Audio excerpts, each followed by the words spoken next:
ఎకానమీలో మరికొన్ని బిట్స్ ఇప్పుడు మళ్ళీ చూద్దాము. వాణిజ్య బ్యాంకులు మార్పిడి బిల్లులను ఆర్బీఐ కొనుగోలు చేసి లేదా రీడిస్కౌంట్ చేసేటువంటి రేటుని ఏమంటారు?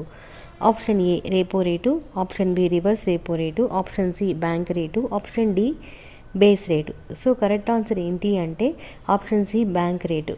ఆర్బీఐ రీడిస్కౌంట్ చేసేటువంటి రేట్ని ఏమంటారు అంటే బ్యాంక్ రేట్ అని అంటారు. నెక్స్ట్ క్వశ్చన్ ఎన్ఎస్ఈ ఏ సంవత్సరంలో స్థాపించబడింది? Option A 1978, option B 1985, option C 1994, option D 2000. So correct answer ఏంటి అంటే ఆప్షన్ సి అండి 1994.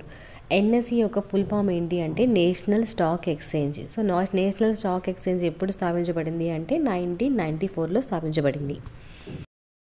నెక్స్ట్ క్వశ్చన్ ఈ క్రింది వాటిలో అంతర్జాతీయ వరి పరిశోధనా కేంద్రము ఏ దేశంలో ఉంది? Option A Thailand, option B Malaysia, option C Philippines, option D Indonesia. So correct answer ఏంటి అంటే ఆప్షన్ సి ఫిలిప్పైన్స్లో అంతర్జాతీయ వరి పరిశోధనా కేంద్రం అయితే ఉంది. ఇది ఏ ఇయర్లో స్థాపించారు అంటే 1960లో ఇది ఎస్టాబ్లిష్ అయింది.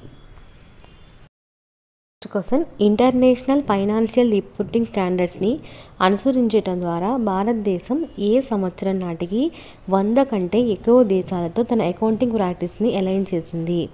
100 కంటే ఎక్కువ దేశాలతో భారతదేశం అకౌంటింగ్ అలైన్ ఎప్పుడు చేసింది అంటే ప్రాక్టీస్ చేసింది ఏ ఇయర్లో అని చెప్పి ఇచ్చారు. Option A 2009, option B 2010, option C 2011, option D 2012. So correct answer ఏంటి అంటే ఆప్షన్ సి 2011 ఇయర్లో ఫైనాన్షియల్ రిపోర్టింగ్ స్టాండర్డ్స్ ప్రకారం 100 కంటే ఎక్కువ దేశాలతో భారతదేశం అలైన్ చేసింది, అకౌంటింగ్ ప్రాక్టీస్ని అలైన్ చేసింది. ద్రవ్యోల్బణాన్ని నియంత్రించేటువంటి అంశాలలో కింది వాటిలో ఏది రిజర్వ్ బ్యాంక్ ఆఫ్ ఇండియా ద్వారా తీసుకోవచ్చు అని చెప్పి ఇచ్చారు.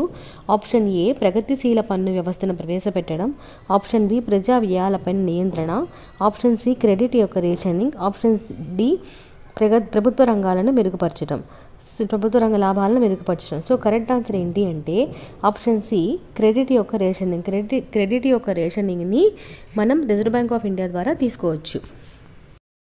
క్వశ్చన్ బ్యాంకింగ్ సందర్భంలో పీసీఆర్ అంటే ఏంటి? లాభము మరియు క్రెడిట్ నిష్పత్తి. Option A, option B provision credit ratio, option C provision coverage నిష్పత్తి, ఆప్షన్ డి లాభము కవరేజ్ నిష్పత్తి.